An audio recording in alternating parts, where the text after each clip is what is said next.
noch kurz warten, bis es losgeht. Jede Sekunde sollte es anfangen.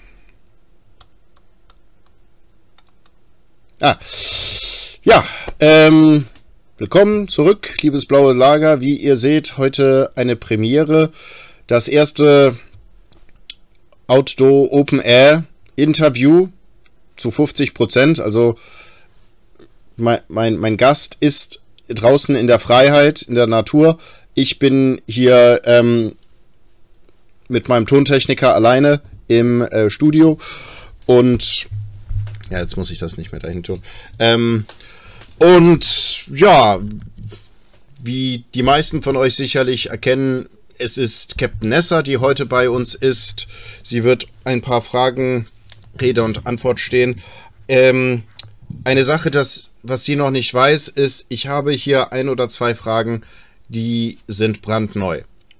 Oh. Ne, weil wir haben ja natürlich vorher so ein bisschen kommuniziert und da ist sehr klar geworden, okay, die Nessa kennt schon das Format, wie es abläuft und ich dachte ja, okay, das so einfach kann ich es ihr nicht machen, da muss ich doch mal so mir mindestens eine neue Frage ausdenken und eine zweite ist in der Bearbeitung. Ich weiß aber noch nicht ganz genau, wie ich sie formulieren will, deswegen steht sie auch noch nicht in meinem Fragekatalog, aber es könnte durchaus sein, dass die auch hier mit zur Geltung kommt.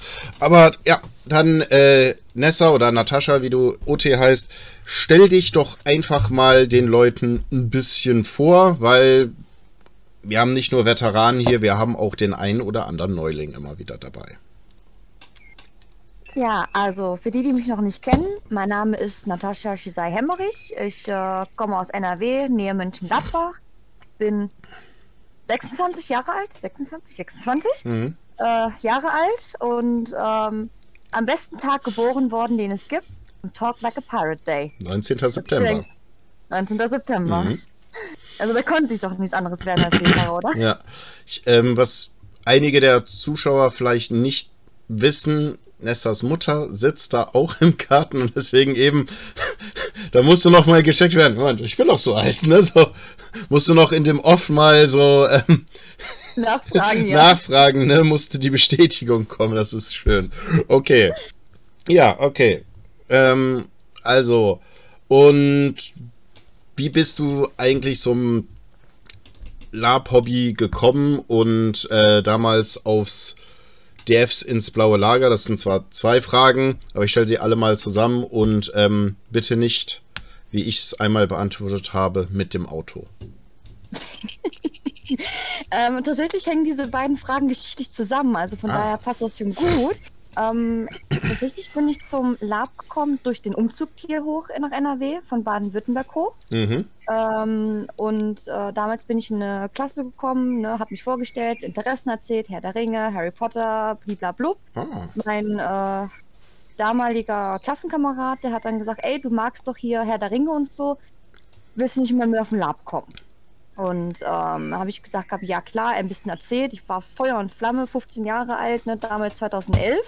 Ne, definitiv gesagt habe, ja klar, hatte nur einen Haken, meine Mama. Und zwar soweit, meine Mutter fand es natürlich nicht so toll, ein 15-jähriges Ding nach Xanten-Sonsberg zum Labhof zu schicken, mit jemandem, den sie nicht kennt, eine Aufsichtsperson zu geben, den sie nicht kennt. Also hat 2 Möglichkeiten. Möglichkeit 1, kein Lab. Möglichkeit 2, meine Mutter kommt mit als Anstandswauwau. Ja, die Con endete dann damit, dass meine Mama jetzt mitlabt. Wie ich immer sage, Dinge passieren aus Gründen. Ja, also das fürs erste Lab, wir haben damals Dirndl getragen, diese bayerischen Dirndl, aber ohne Schürze, das war unsere erste Labhautklamotte, wir hatten nichts mehr. Und sind dann da auf so eine Baden, Schurken, möchte gern Gauner-Truppe gelandet. Hier, kann ich auch mal, ob ihr die kennt, Damien, den Baden. Auf jeden Fall, die sind dann ins Blaue und die haben uns dann gesagt, ey, kommt doch mit ins Blaue. Das war 2012. Und dann haben wir dann Zelt, Sonnensegel, alle Ausrüstung gekauft, sind aufs Blaue. Blaue hat gewonnen, wir waren angefixt. Ja, ich weiß noch, 2012 haben wir uns auch kennengelernt, weil ihr wart damals ja sogar direkt beim Aufbau mit, wenn ich das richtig im Kopf habe, ne? Also nicht direkt beim Aufbauteam, das waren wir, glaube ich, 2013, das Jahr später. Okay. Ein Jahr später. Aber wir haben beim Aufbau ein bisschen noch mitgeholfen, wo Deko und so weiter, wo noch ein bisschen mit an Hand angemacht. Aber 2013 waren wir mal beim Aufbau dann teamfest dabei. Okay, also einfach wie ich es im Kopf hatte, war, dass du da auf so einem der Trecker rumgeklettert bist, oder nicht Trecker, der Anhänger und so, und beim Abladen geholfen hast und irgendwie so, okay, ist jetzt wohl dabei und dann zack, zack, zack, zack, ist das einfach so passiert. Moment, was habe ich denn da? Du sollst noch gar nicht da sein. Ja, also ist halt das, ich würde sagen, das typische Lape-Phänomen. Wenn man mit der eigenen Lageraufbau fertig ist und nichts zu tun hat, dann hilft man halt da, wo ist. Sei es das Nachbarslager, sei es bei Palisade, abladen. Ne? Ja. Die Klamotte hätte besser sein können als Sandale und kurze Hose. Ja, okay, das sind immer so Kleinigkeiten, die am Anfang verbessert werden können. Ich glaube, mein Tontechniker verprügelt gerade den blauen Drachen. 1:0 für den Tontechniker.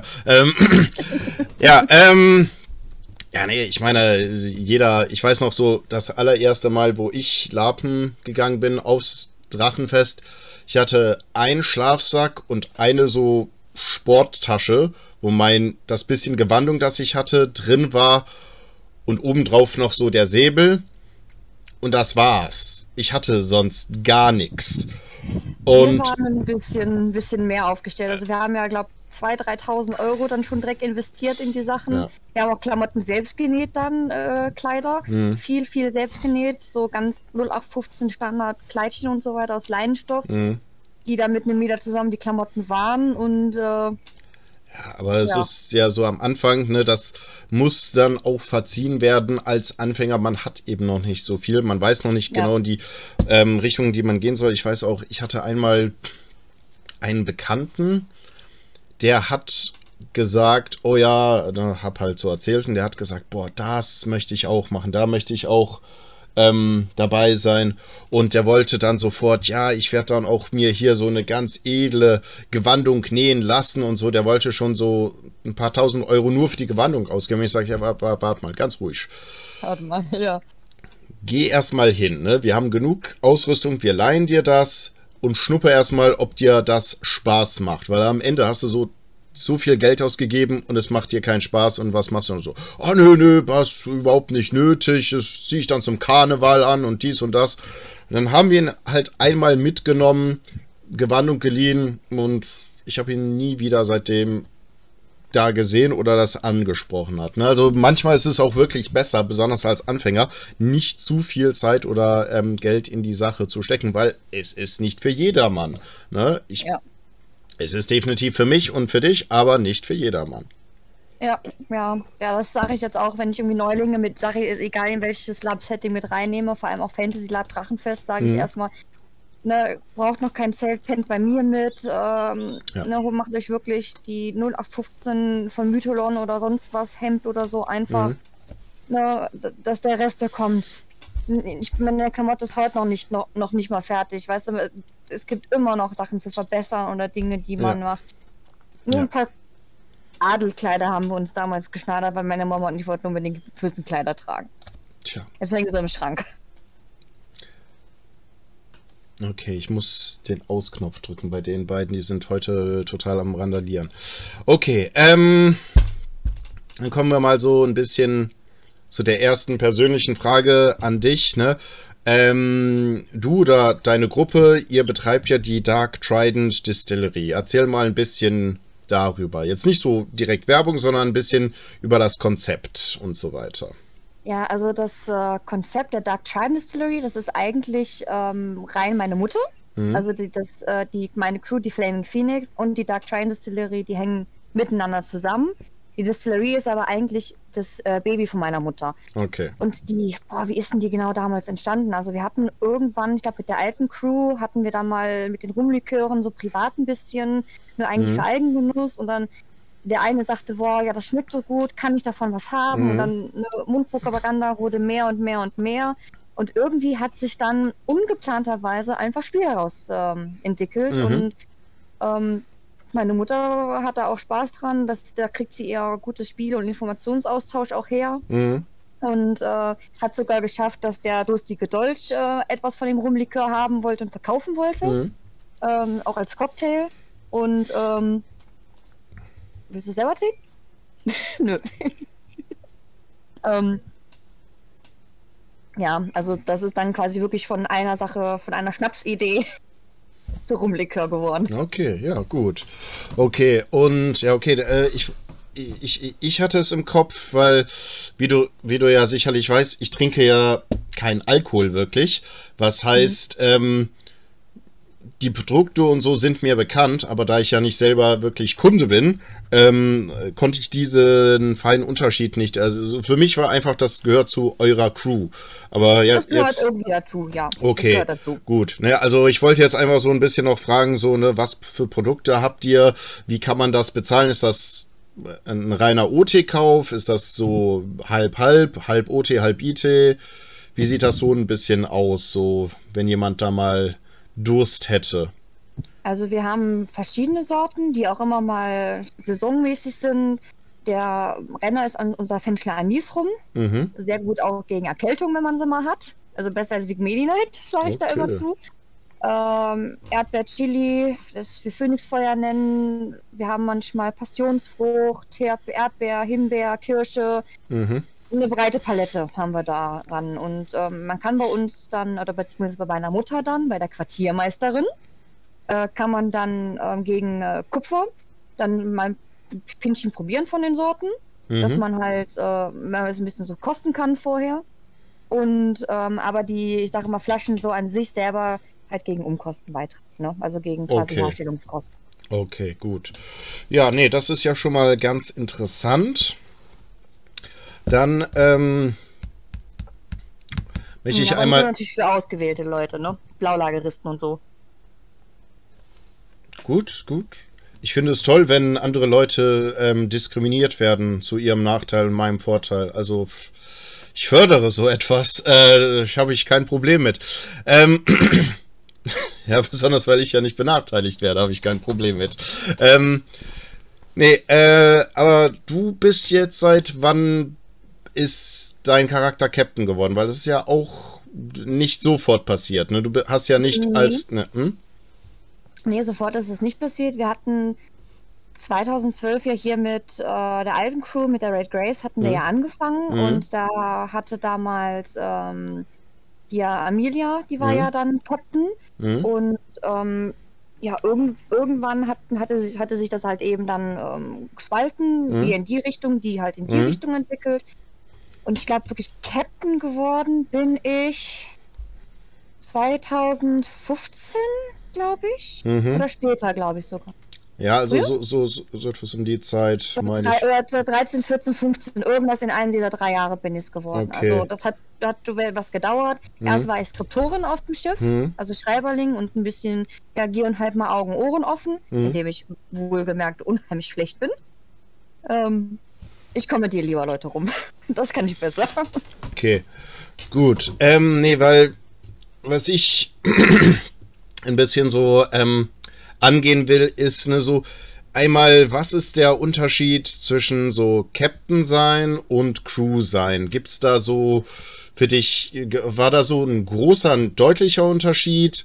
Wie viele davon ist OT, wie viel ist IT? Weil ich kenne Crews, da gibt es Leute, ist der Captain. Und wenn du bei denen reinkommst ins Lager, du siehst einfach, das ist der Captain. Der sieht aus wie Blackbeard, der sitzt auf seinem Thron, alle horchen und springen, wenn er redet. Aber OT hat überhaupt nichts zu sagen. Der kommt nur, spielt seine Rolle und das war's. Ne? Und dann gibt es andere Gruppen, da ist der Captain, ist OT-Chef und IT-Chef. Ja. Gibt's ja alles Mögliche. Also ich sage jetzt mal, ich war ja beides, also Crewmitglied als Skriptorin und dann halt jetzt Captain. Das ist ein ziemlich großer Unterschied, auch allein, ich sage jetzt mal, was die IT-Anforderungen betrifft.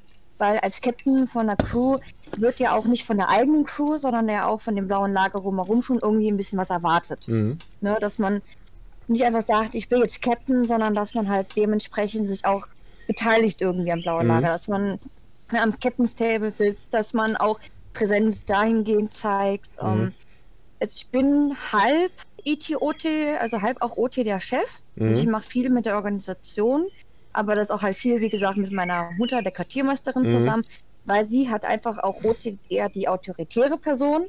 Und ich werde auch ET-OT zwar immer ein bisschen unterschätzt so als Captain, aber unterschätzt nie die Kleinen, die sind näher an der Hölle dran.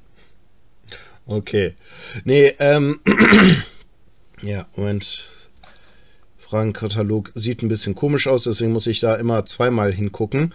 Ja, du hast es ja eben schon angesprochen, so, ne, man müsste dann auch als Captain oder als Anführer von seiner Gruppe am Captain's Table irgendwie zumindest Präsenz zeigen und dort hin und wieder auch mal teilnehmen. Was waren für dich so, weil es wechselt ja auch immer wieder mal ein bisschen, je nachdem wie viel, ne? Wir hatten Jahre, da hatten wir ja wirklich gefühlt 100 Captains, die berechtigt waren, irgendwie am CT teilzunehmen und zu reden und zu diskutieren. Es hat dann einfach so ausgeartet, dass dann wurden ja so Regeln mit eingeführt, ne? Du musst so lange im Lager gewesen sein, du musst so viele Leute haben und so weiter und so fort, ne? Und das ändert sich ja immer wieder ein bisschen. Ich weiß jetzt nicht, weil ich beim letzten Drachenfest eben nicht dabei war, was die aktuellsten Regeln sind. Es stört mich auch nicht wirklich, weil ich teilweise froh bin, wenn ich nicht hingehen muss.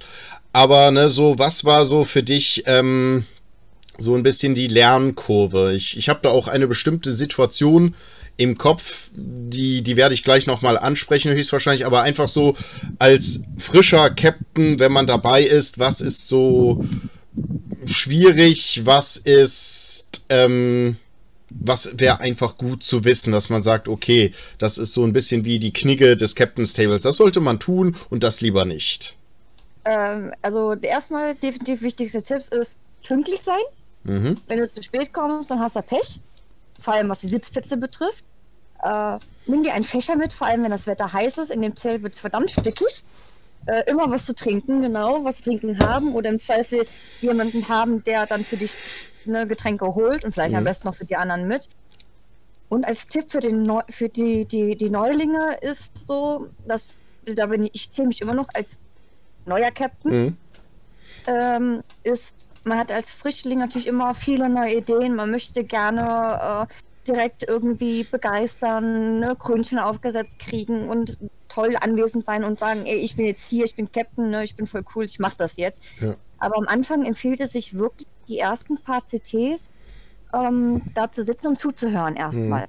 Erstmal zuhören, sich alles angucken, wie läuft das mit Abstimmungen und auch erstmal ein bisschen herausfinden. Es kristallisiert sich sehr, sehr schnell heraus, dass es immer, sag mal, alte Hasen von den Captains gibt, die diesen Captain's Table ein bisschen leiten, die den führen, die halt einfach die Erfahrung haben, die Abläufe haben, die halt auch einfach sehr lange im Lab dabei sind. Und an die sollte man sich halt auch eben dann ein bisschen wenden, den zuhören, die beobachten. Das ist so, denke ich mal, für den Anfang ein guter Tipp. So. Kann ich eigentlich nur vollkommen zustimmen. Ich hätte jetzt auch gesagt, ne, so besonders am Anfang, du hast jetzt gesagt, die ersten paar CTs, ich würde sogar weitergehen und sagen, vielleicht die ersten 1 bis 2 Jahre unter Umständen, kann man wirklich sagen, muss man nicht großartig mitreden. Ich würde auch so ein bisschen so gucken, weil jeder Captain und jede Crew ist ein bisschen anders ja in ihrer Dynamik.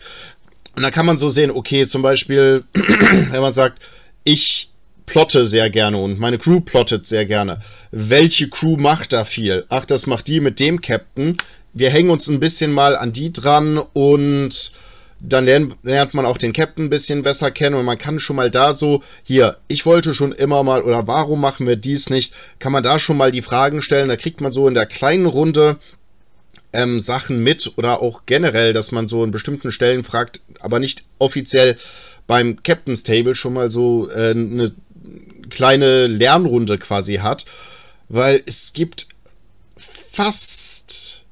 ein paar Sachen, die sind schlimmer, aber es gibt fast nichts, das schlimmer ist, als ein junger Captain, der aufsteht und eine pompöse Rede hält und wir sollten doch das machen, ne? Wir sind doch das Lager der Freiheit, das Lager dies, das Lager der Gier. Und ich einfach es juckt mir in den Fingern zu sagen, gib mir eine Knifte, gib mir eine Knifte. Der sagt es, er sagt es. Das ist jetzt das 60. Mal, dass ich das höre. Diese Woche. Also, und einfach so, es gibt ein paar Sachen, die sollte man nicht ansprechen oder dass man auch sich bewusst ist, wie du sagtest, ne, wie der CT eigentlich abläuft, wie er funktioniert. Das ist schon gut, wenn man da nicht zu schnell das Maul aufreißt, weil man denkt, man muss sich irgendwie die Sporen oder so etwas verdienen. Ne? Man muss sich beweisen und irgendwie seinen Platz da irgendwie erkämpfen oder mit spitzen Ellbogen machen. Ja. Das war, ich glaube, ich muss sagen, ich habe ein sehr schlechtes Gedächtnis. Manchmal fallen mir Dinge wieder ein. Ganz am Anfang, klar, junges Ding, ne, da wollte ich und ne, auch immer direkt zeigen, ey, ich bin hier, ich kann, ich will, ich möchte, ne, so seht mich an und sieht mich und respektiert mich. Aber man muss halt auch schnell lernen, auch als Captain, vor allem als Captain, das kommt mit der Zeit, mit der Geduld. Und man muss auch nicht die riesengroße Aktion bringen, um respektiert oder so weiter zu werden. Es kann auch viele kleine Sachen sein. Genau, das denke ich auch. Manchmal ist das sogar besser, dass man sagt, ne, wir haben uns einen Namen erarbeitet, weil wir haben zwar nicht die großen Dinger gedreht, aber wir haben vieles gemacht. Man hat einfach gesehen, unsere Gruppe hat immer irgendwie Präsenz gehabt, unser Name ist immer wieder gefallen und dann hatten wir irgendwann einen Wiedererkennungswert. Das kann dann sehr schnell gehen und das ist dann auch sehr positiv. Dann muss auch nicht jede von den kleinen Aktionen ein Riesenerfolg oder überhaupt ein Erfolg gewesen sein. Aber einfach die Teilnahme, das regelmäßige Sein, das kann schon sehr viel ausmachen, finde ich. Und das gibt dann auch, da muss der Captain in Anführungszeichen nicht so viel machen, dann kann er sich wirklich so ein bisschen auf den Lorbeeren von seiner Gruppe, von seiner Crew auch ausruhen, dass er sagen kann, ja, wir sind die Gruppe, wir sind die Leute, die das gemacht haben, die immer wieder dabei sind, die so oft bei der Torwache waren, die dies und jenes, ne, so einfach, dann hat man schon eine gewisse Autorität, aber ich muss mal gucken, ich habe irgendwie in letzter Zeit diesen scheiß Husten, den ich nicht loswerde, merke ich so bei manchen Interviews, aber ja, du hast das Räuspern aber immer. Nee, das ist jetzt in letzter Zeit schlimmer geworden, ist egal. Ja, nee, eine Sache wollte ich ansprechen, was mir so aufgefallen war bei dir, wo du noch relativ neu als Captain warst am CT, weil du hast eine Frage gestellt, wo ich dachte, das ist eine richtig gute Frage.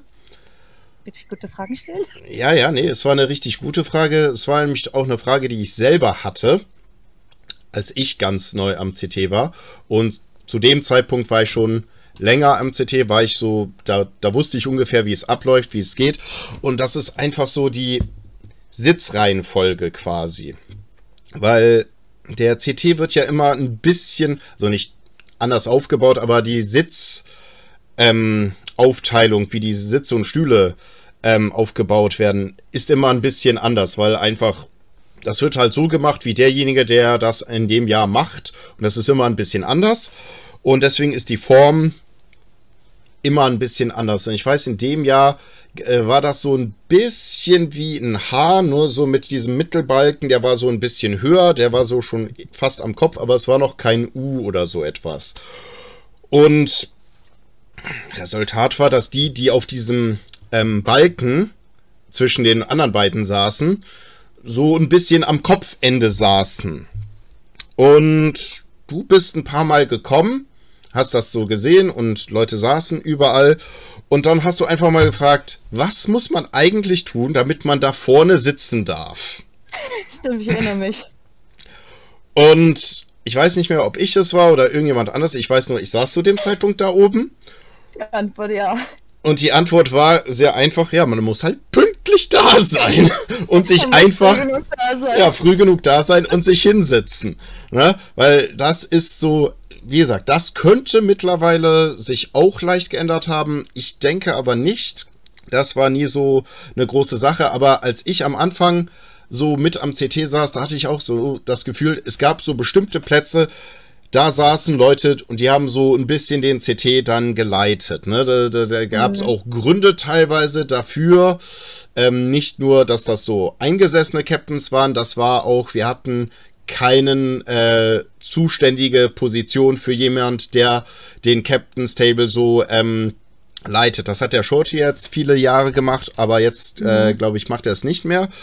Ja, ich glaube, der war ja auch immer Kodexwächter war, hatte der das dann immer. Ja, das ist auch, da will ich jetzt mich nicht festnageln. Ich glaube, der Kodexwächter hat da auch ein gewisses Mitspracherecht. Aber das müsste ich nachgucken. Im Kodex steht es. Was genau die Aufgaben vom Kodexwächter und so weiter sind. Das steht da alles drin. Lest das Buch, wenn ihr Zeit habt. Oder wenn ihr keine. Ein guter Blaulageres weiß, was drin steht. Ja, ein guter Blaulageres weiß, was drin steht. Ich habe keine Ahnung. Ich weiß, dass ich ihn irgendwann mal unterschrieben habe, also. Ne? Ich hätte ihn eigentlich verkehrt rum unterschreiben sollen, so. Aber ist egal.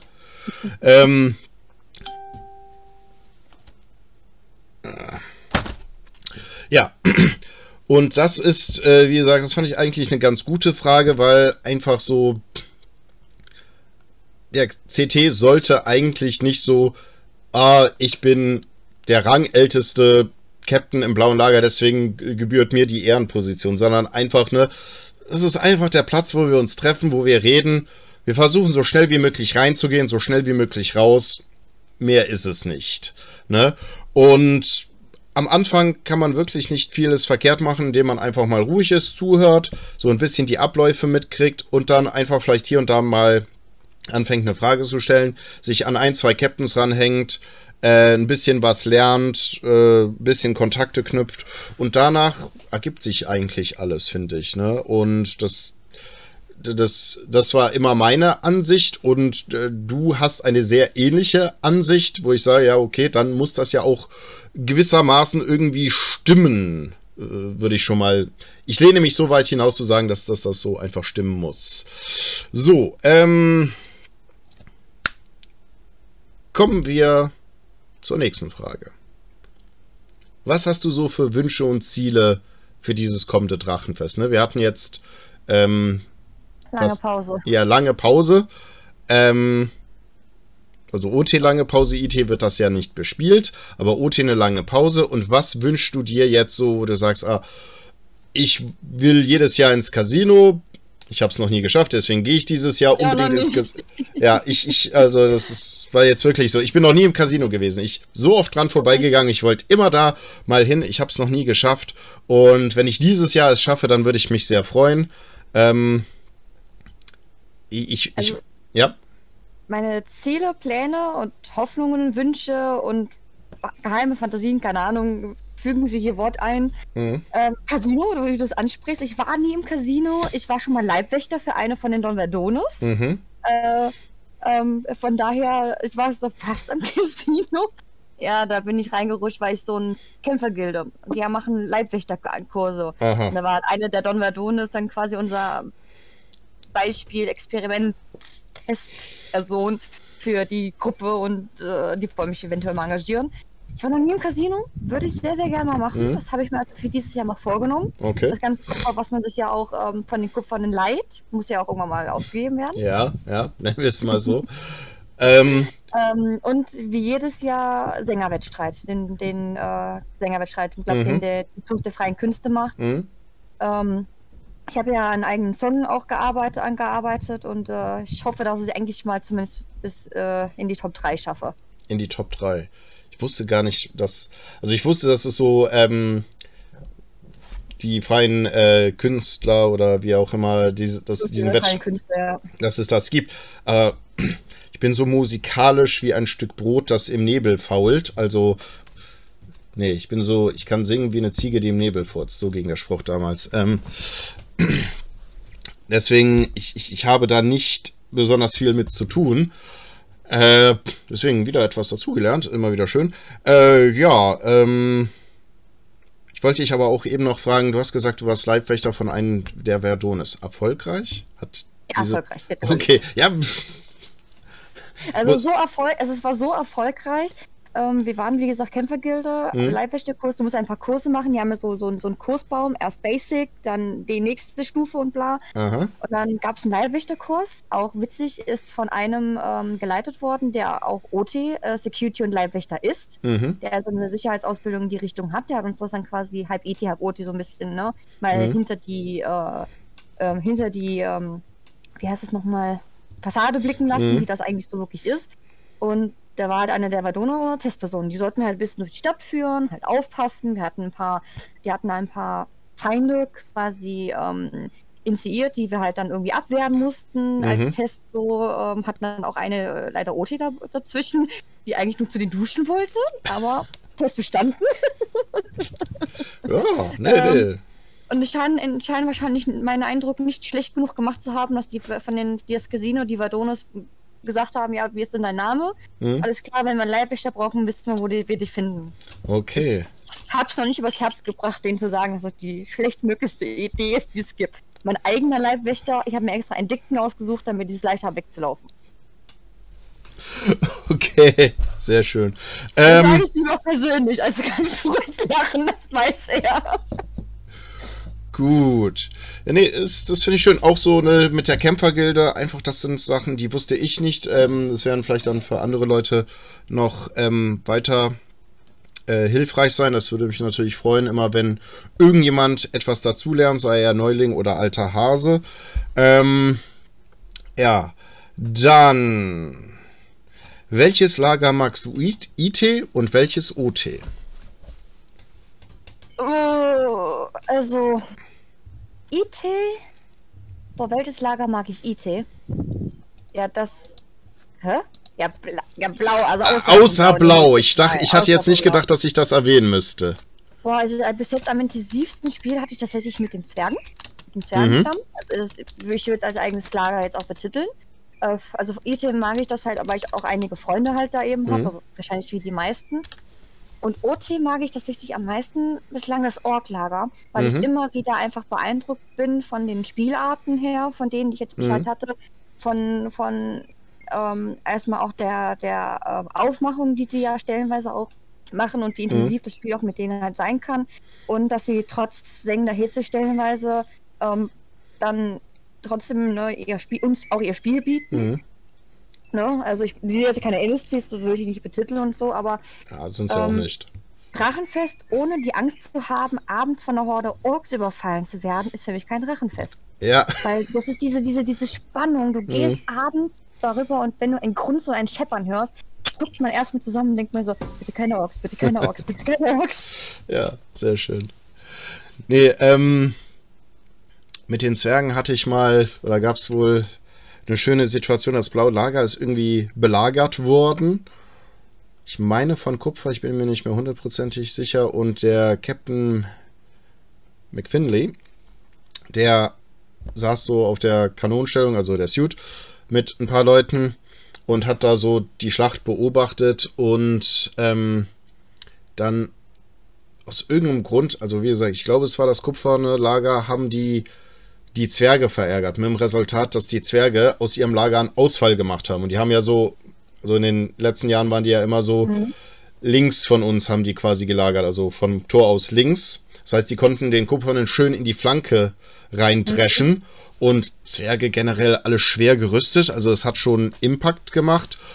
Und Suit sitzt da so, oder steht da so einfach, guckt so und sagt, ja, also es lohnt sich schon, Zwerge im Vorgarten zu haben und so. Gartenzwerge oder was? Ja, nee. Jeder sollte Zwerge im Garten haben. Irgendwie so war der Spruch. Ich weiß nicht mehr ganz genau, aber fand ich, ja, das ist ein guter Spruch, aber lass ihn die vielleicht nicht hören. Ja. Ja.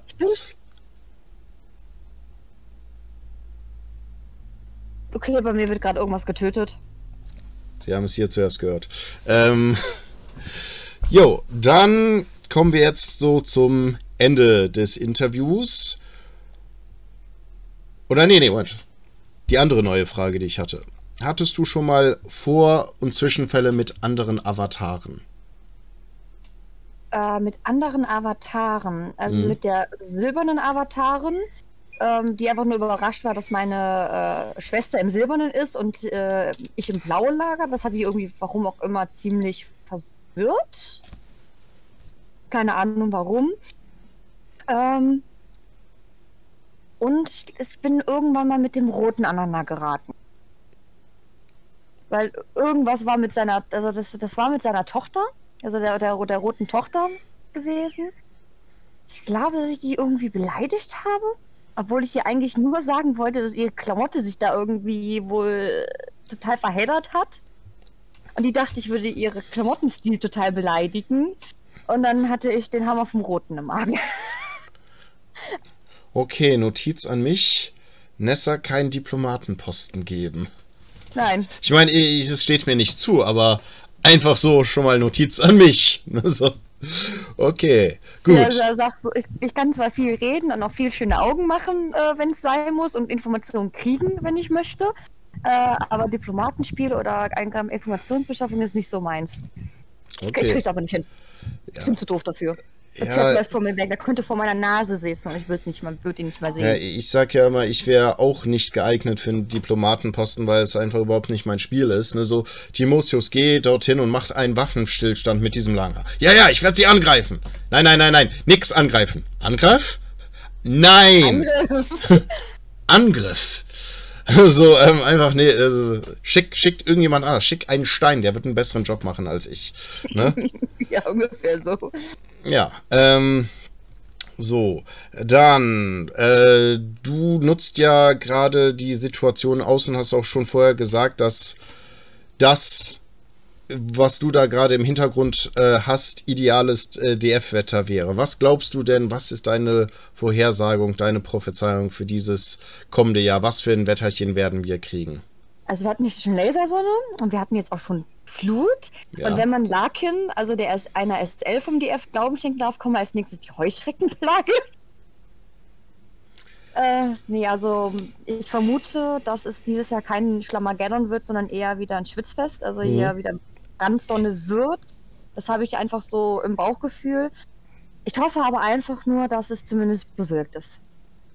Ja. Einfach nur Wolken. Also es kann von mir aus auch wirklich heiß sein. Hauptsache, dass einfach einige etwas dicke Wolkendecke ist, dass man halt einfach nicht ganz so extrem die Sonne auf sich brennen hat. Und ein laues Lüftchen, das reicht. Es muss keine 20 Grad sein, es muss keine 26 oder 30 Grad stabil sein, aber einfach nur wolkig und ein Lüftchen. Das würde ich mir einfach wünschen und hoffen.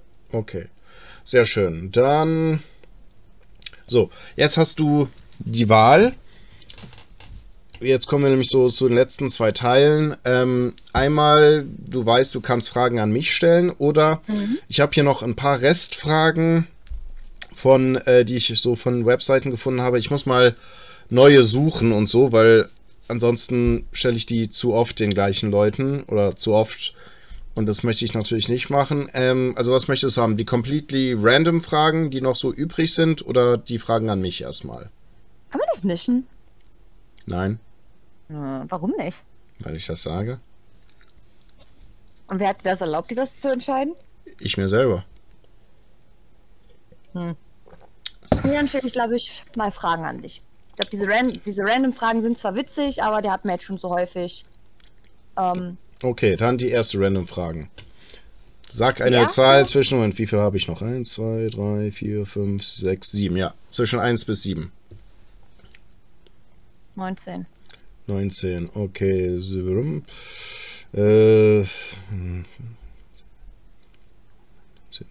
Also Frage 5. Ja, if animals could talk, which would be the rudest? Also wenn Tiere reden könnten, welches davon wäre das frechste? Ratten. Ja, das war mir jetzt eigentlich klar, dass diese Antwort kommen sollte. Erklär den Leuten, warum es mir klar ist. Ich bin totaler Rattennerd. Ich hatte selber mal 12 Farbratten am Stück, liebe diese Tierchen, liebe deswegen auch Ikit. Und Ratten sind mein Ding. Gut. Okay. Aber ich glaube, Ratten wären die frechsten. Okay. Dann Frage, wie viele Fragen hast du an mich? Weißt du das schon oder kommt das so aus der Situation? 2. Okay, dann Noch eine Zahl, dann darfst du eine Frage stellen, dann kommt eine letzte Frage hier und dann darfst du eine letzte Frage an mich stellen. Mhm. Also, tatsächlich würde es mich mal... Nee, Moment. Also, Zahl, ich brauche noch eine Zahl. Zahl, achso. Hm.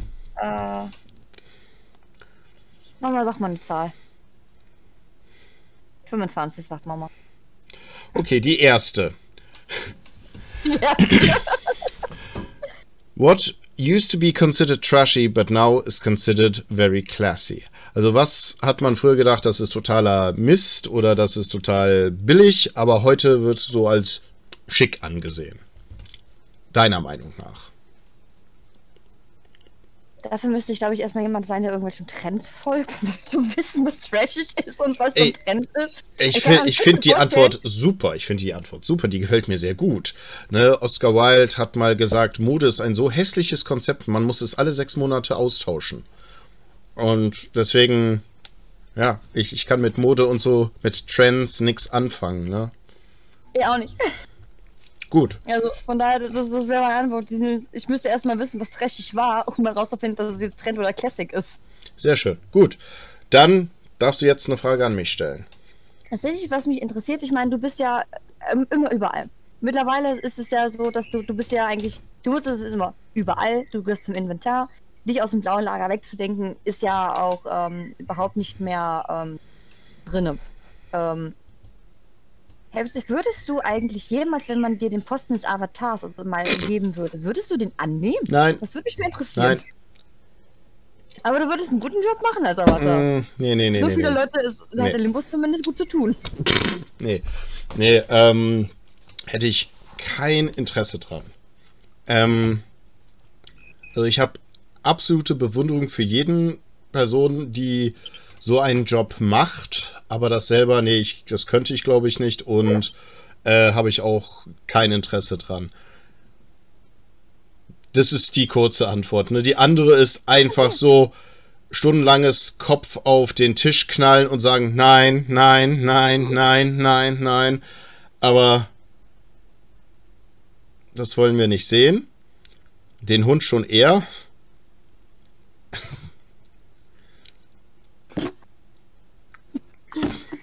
Ja. Und der Captain geht nirgendwo hin ohne den Schiffshund. Immer gut. Nee, einfach nein. Und besonders bei uns im Blauen Lager will ich weiß, irgendwann wird es ja leider so sein, dass der Toji das nicht mehr machen wird, weil er nicht mehr kann oder nicht mehr will. Und ich habe jetzt schon so ein bisschen Angst davor. Und ich hoffe, dass es noch viele, viele Jahre ist. Also ich werde dieses Jahr meinen 45. Geburtstag feiern. Ich hoffe, dass wenn ich meinen 90. feiere, er aufhört. Mhm. Ich meine, Wann feierst du deinen Geburtstag? Hm? Wann feierst du deinen Geburtstag? Immer an dem Tag, an dem ich geboren wurde. Also ich werde dieses Jahr keine 45, ich werde aber dieses Jahr meinen 45. feiern. Übernächstes Jahr feiere ich meinen ersten Geburtstag, weil ich war zwar anwesend, ich kann mich aber noch an keine Details der Party erinnern und das ist voll ungerecht mir gegenüber. Und ich weiß noch nicht, wann ich meinen 90. feiern werde, aber er liegt weit in der Zukunft. Mhm. Na, nur, dass alle Bescheid wissen. Und ja, das einfach mal dazu. Dann zur letzten Frage hier aus der Runde. Sag eine Zahl. Ich wähle sie für dich. Die 7. Ja, genau. What is the weirdest thing you have seen in somebody else's home? Was ist das Komischste, was du jemals in einem Haus von jemand anderem gesehen hast? Das Komischste, was ich im Haus von jemand anderem gesehen habe. Ja, und damit meine ich so ein Möbelstück oder sonst irgendwas. Kein sonstiges. Das Merkwürdigste, das ich in einem Haus gesehen habe, das war ein Messerblock in Form von einem Schädel. Also es war eigentlich das Coolste, aber auch irgendwie das Merkwürdigste, was man gesehen hat. Und du musstest dann wirklich quasi die Messer in diesen Schädel stecken. Okay. Ich fand es irgendwie cool, aber es war trotzdem irgendwie merkwürdig, weil der ganze ganze Haushalt allgemein war sehr schlicht, modern eingerichtet, ohne irgendwie dieses ganze Fantasy, Feen, Elfen, sonst irgendwas Quatsch und auch nichts mit Schädel oder so weiter. Und dann hast du random einfach nur diesen Schädel in der Küche, in dem die Messer drin stecken. Das war so das passte da irgendwie nicht hin und dann irgendwie doch. Das war, glaube ich, das Merkwürdigste, was mir jetzt so spontan einfällt. Okay. Ja, nee, ist in Ordnung. So, haben wir das auch. Und jetzt noch eine Frage. Es sei denn, dass dir gleich noch eine weitere einfällt, dann darfst du die natürlich auch stellen. Aber so, jetzt die nächste Frage an mich. Nein, ich soll ihm eine Frage stellen. Ich bin mir tatsächlich gar nicht sicher, aber hast du aktuell eigentlich eine Crew? Ja. Oder bist du eigentlich eher so alleine? Nee. Ich habe eine Crew, ich habe jetzt nicht die größte Crew. Wir machen alle so... Wir haben früher sehr viel Crew-Spiel gemacht. Ich weiß noch, 2013 zum Beispiel, da gab es im Blauen Lager eine richtig schlechte Stimmung. So die Luft war raus, wie wir immer sagen. Weil die Anstrengung von den letzten 2 Jahren, wir hatten zwar 2012 gewonnen, ist aber schon 2011 versucht. Also es war so, ja, irgendwie so 2011 angefangen, Luft angehalten bis 2012, dann gewonnen und dann so, wird erstmal so total die Luft weg. Resultat, es war irgendwie eine schlechte Stimmung, Laune im Lager. Und bei mir in meiner Crew überhaupt nicht, weil wir hatten uns einfach total auf unser Crew-Spiel konzentriert. Wir hatten ein richtig, richtig geiles Spiel, richtig gute Stimmung. Und es war immer so, hey, voll tolle Stimmung, gehst aus unserem Lager raus. Oh, hier ist die Stimmung scheiße, lass uns mal zurück nach Hause gehen und so. Aber mittlerweile, das ist ja auch schon über 10 Jahre die Crew alt, da jeder macht so jetzt sein Ding, was er irgendwie gerne kann oder mag. Ne?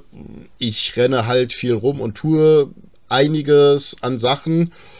Und andere Leute, ne, die gehen dann so, sie gehen gern ihr Handelsspiel machen, gehen durch die anderen Lager, machen ein bisschen Musik, sammeln Informationen. Also meine Crew ist sehr unscheinbar.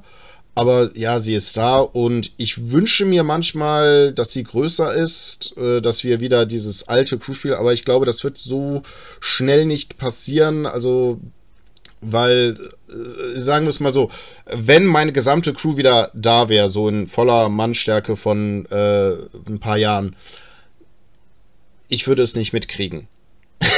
Weil ich es die letzten Jahre, wo wir so, habe ich es nicht großartig mitgekriegt. Ich krieg das eigentlich oder habe das nur mitgekriegt, wenn ich dann total entkräftet in meinem Lager ankam, weil ich einfach nur Hunger hatte und in dem einen Jahr saß ich da wirklich nur so und ich konnte nicht mal die Arme mehr bewegen und dann haben die Ärsche mit dem Topf Essen gekommen, mit dem großen Löffel und den Timotheus gefüttert und so, ein für den Avatar, ein für die Freiheit, ein für den durstigen Dolch und so und ich so einfach so, ich hasse euch, ich bringe euch alle um, wenn ihr schlaft, dann so, einfach so, es war lustig und so alles, aber ne, so, und ich denke, dass es nicht großartig anders sein wird, zumal jetzt gefühlt an fast jeder zweiten Lager, an dem ich vorbeigehe, mir irgendetwas zu essen angeboten wird. Also ich muss nicht mal mehr zurück ins eigene Lager, um gefüttert zu werden. Ne? Deswegen, ich würde sicherlich noch weniger Crew-Spiel haben. Aber das ist so auf dem DF. Wenn wir irgendwo sonst hingehen, dann ist es immer eine zeitliche Frage, eine organisatorische. Ne? Hat die Gruppe halt Zeit und Lust? Manchmal ja, manchmal nein. Und dann sind wir mal mit mehr Leuten irgendwo unterwegs und manchmal weniger. Aber es ist so, wo wir sagen, es ist schön, irgendwie zusammen zu sein und Dinge zu machen, jeder auf seine Art. Ne, früher war das wirklich so, ja, wir müssen als Gruppe zusammen dies machen und als Gruppe dies und als Gruppe das. Und mittlerweile ist, es ist einfach schön, wenn man zusammen mal isst und Geschichten austauscht. Wenn man im Lager zusammensitzt, ja. Ja. Das kenne ich. Ja. Okay. So, dann war's das, ne? Mhm. Okay. Ich glaube, also ich wüsste keine Fragen, ansonsten stelle ich sie die IT. Gerne, jederzeit, gerne Zeit. So, dann kannst du jetzt, wenn du willst, noch ein paar Grüße rausschicken und dann sind wir auch eigentlich fast fertig. Ja, also ich werde auf jeden Fall es sowohl meinen Vorrednern gleich machen, als auch ungleich machen. Also klar, ich grüße natürlich das ganze blaue Lager, die ich kenne und die ich natürlich auch noch nicht kenne, auf ne, wie hier Captain 314. 314, ne? Zahlendreher, doch. Peter es immer gesagt hat, geh mit mehr Freunden vom Con, ne? Deswegen freue ich mich schon jetzt auf die Freunde, die ich jetzt kennenlerne nächstes Jahr, also dieses Jahr, Drachenfest. Und grüße natürlich meine Lieblingspirate Iket, Captain Ava, Captain Suka grüße ich natürlich. Und dann grüße ich noch -1 von meiner Mama aus. Derjenige wird schon wissen, wer gemeint ist. Captain Damon grüße ich natürlich auch ganz, ganz, ganz lieb. Und eigentlich würde ich am liebsten alle grüßen und knuddeln, aber das sind jetzt gerade so spontan die Leute, die mir noch einfallen, die man noch persönlich grüßen kann. Ja, ne, wenn man die Gelegenheit hat, sollte man auch mal die Gelegenheit nehmen. Nee, ich werde es dir gleich tun. Ich werde jetzt keine Leuten beim Namen einfach mal grüßen, aber ich schicke...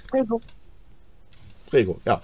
Ich werde aber mal ein paar Leute grüßen, die vielleicht zu selten gegrüßt werden. Also alle Leute, die mir irgendwann mal was zu essen geben oder anderen Leuten etwas zu essen geben, sei es einfach so, weil sie zu viel gekocht haben, weil sie die Leute mögen oder weil das der Grund ist, warum sie auf dem DF ist und sie einen Imbissstand oder sowas betreiben. Ne? All die Leute, alle Leute, die irgendwie Getränke verteilen an mich oder andere, grüße ich. Ich grüße und danke den ganzen Leuten, die die Dixies reinigen, aufstellen, den Leuten, die das ganze Wasser- und Schlauchsystem dort bauen werden, also das ganze Stadtaufbauteam.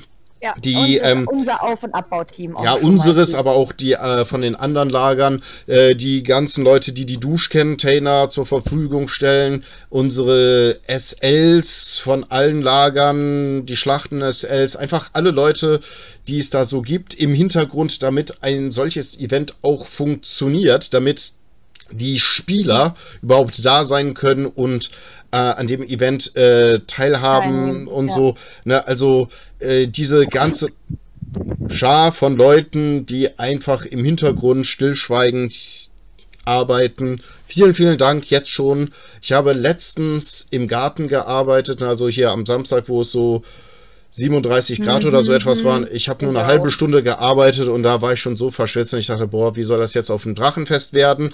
Und für all die Leute, die das machen werden, meinen großen Dank, weil ich werde da ein bisschen Seite an Seite mit euch stehen. Und ich weiß einfach, wie scheiße der Job manchmal sein kann, wie manchmal gefühlt undankbar er ist von manchen Leuten, aber ne, ihr sollt einfach wissen, es gibt sehr viele Leute, die entweder, weil sie selber mit euch dort stehen oder mit anderen oder mal mit euch dort gestanden haben oder einfach, weil die intelligent genug sind zu verstehen, das passiert nicht einfach so, das ist ein scheiß Job, das ist scheiß viel Arbeit und wir sind euch sehr, sehr dankbar. Vielen Dank und alle, die noch zum Bauteam kommen wollen und zum Abbauteam, ne, meldet euch. Die Arbeit ist schwer, dafür ist die Bezahlung schlecht. Ja, wir haben auch schon gesagt, wir sind ja Freitagabend, dann haben wir uns doch entschieden, früher zu kommen und wenn wir mit unserem Kram fertig sind, unterstützen wir, wo wir können, natürlich das Auf- und Abbauteam. Und sei es mir ein, geh bitte mal zu dem und sag ihm, wir brauchen das und das. Das hilft ja auch manchmal schon. Das kann viel ausmachen. Mach mal. Ja. Okay, nee, dann, Nessa, ich bedanke mich für deine Zeit, für deine Antworten und ich freue mich, dass wir in ein paar Wochen schon uns wieder auf dem Quast sehen können, begrüßen können.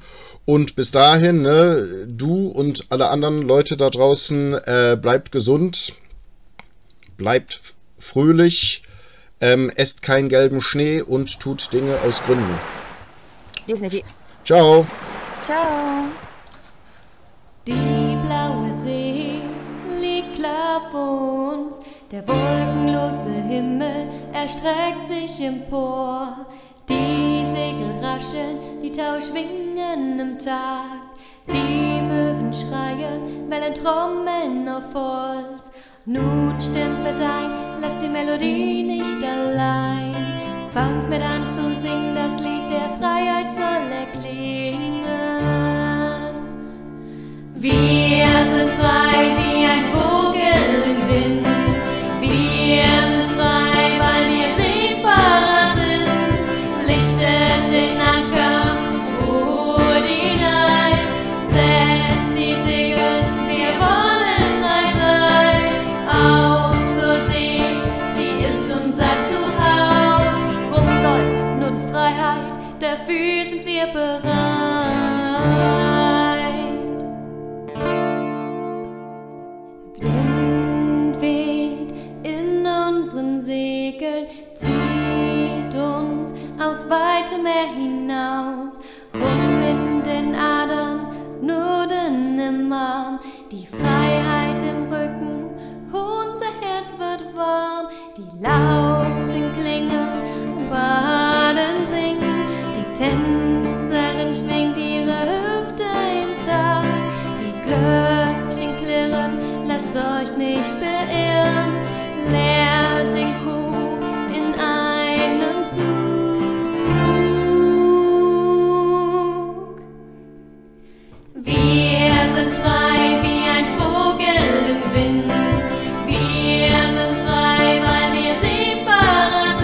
sind frei wie ein Vogel im Wind. Wir sind frei, weil wir Seefahrer sind. Lichtet den Anker, holt ihn ein, setzt die Segel, wir wollen frei sein. Wir sind frei wie ein Vogel im Wind. Wir sind frei, weil wir Seefahrer sind. Lichtet den Anker, holt ihn ein, setzt die Segel, wir wollen frei sein.